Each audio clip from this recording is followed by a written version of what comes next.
Yesterday I was cruising around 70 miles per hour on the highway heading to work in my MR2 when all of a sudden the car just shut off on me. Thankfully nothing bad happened because I was able to push in the clutch and coast the car to the next exit. I could tell by cranking the car that it sounded like it had no compression. This can't be good.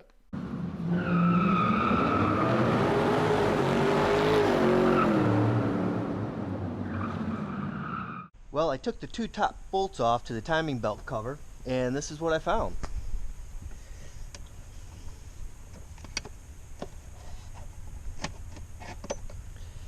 We have a broken timing belt, and I'm a little surprised by that because about 3 years ago when I bought this car, I did the whole front end of the engine, and by that I mean new timing belt, new water pump, new idler pulleys, new tensioner, new engine seals, and obviously a new timing belt.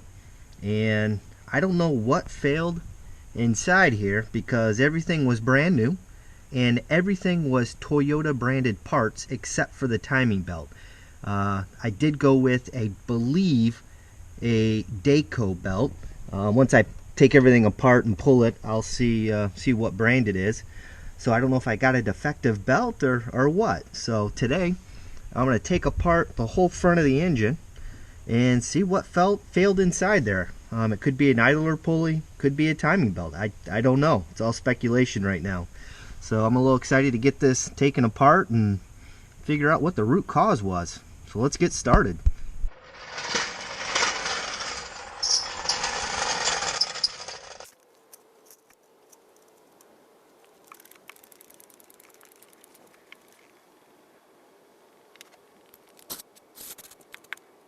I got the car raised. The next thing I have to do is remove the belly pan that's underneath the car, so that way you can gain access to the accessory belts, because I'm going to have to remove them in order to get access to the timing belt cover. So I'm going to go ahead and do that now.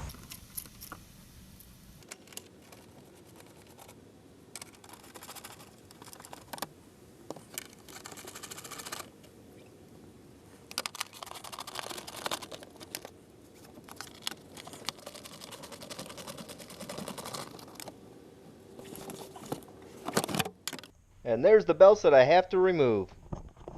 I first start off by removing the pulley to the water pump. This pulley is held in by 4 10mm bolts. I use the belt to help put enough force on the pulley to keep it from spinning while I loosen the bolts. Next I release the tension on the belt by loosening the bolts to the alternator.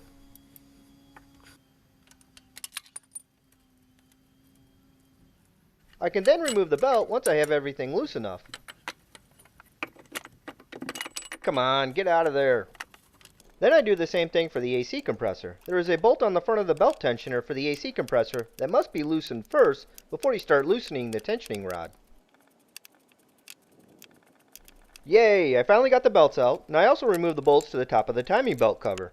Wow, I forgot how tight everything is when you work on one of these cars. There's just absolutely no space at all to work. So I think I got all the bolts out to get the top timing belt cover off. So let's see if it comes out.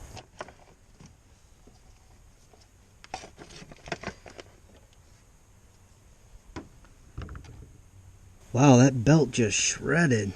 Holy cow. Man, I don't see anything glaring right at me showing me why it failed. I'm starting to wonder if I just got a defective belt. And we'll check the tensioner pulley and the cams and make sure everything's moves freely. But so far I don't see anything out of the ordinary. Before I remove the bottom cover, let's see if the cams move freely.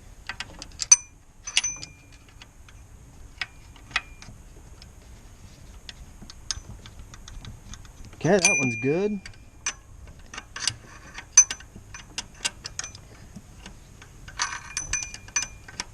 Oh, come on, get on there. And that one's turning too just fine.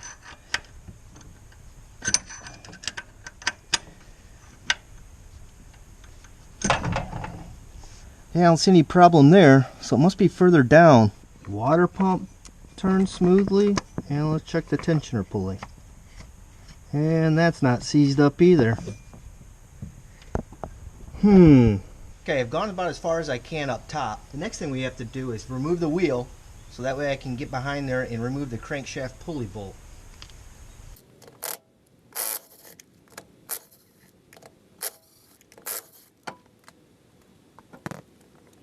So that's the bolt I got to remove next.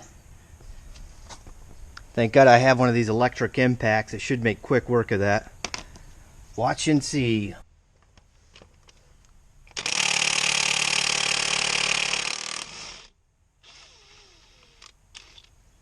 Like butter. Nice. Let's see if I get lucky and this pulls off by just using my hand. Holy cow. Is it gonna do it? Oh, come on, you're almost there. Oh, beautiful. All that's left are a few 10mm bolts, and I can remove the remaining timing belt covers. Let's hope the answer to this mystery is behind these covers.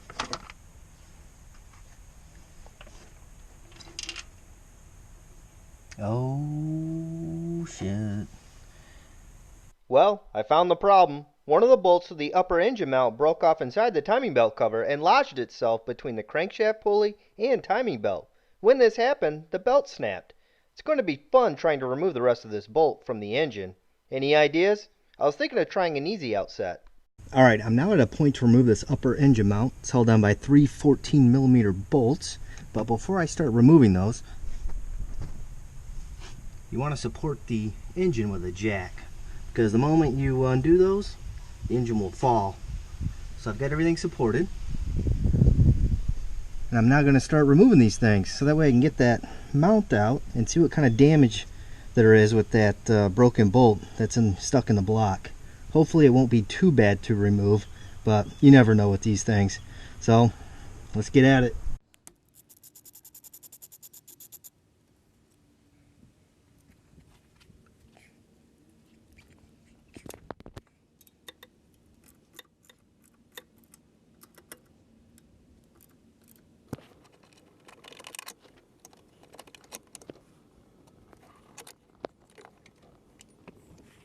Now that I have the upper engine mount out, I can now raise the engine high enough with the jack to remove the water pump pulley. I have now raised the engine with the jack. Now let's see if I can get the stubborn water pump pulley out. Wow, I made that look easy. That's pretty rare. I think that's going to do it for me today. I'm still shocked that one of the bolts to the engine mount broke, but then again, it's a very old car. I'll order a new timing belt and all new bolts for the upper engine mount, so something like this never happens again. Also, I'm thinking now's a good time to replace the AC compressor, as it was getting a little noisy this year, and it's better to replace it now before it seizes. If any of you have suggestions on how to remove that broken engine mount bolt, please leave them in the comments down below. So long.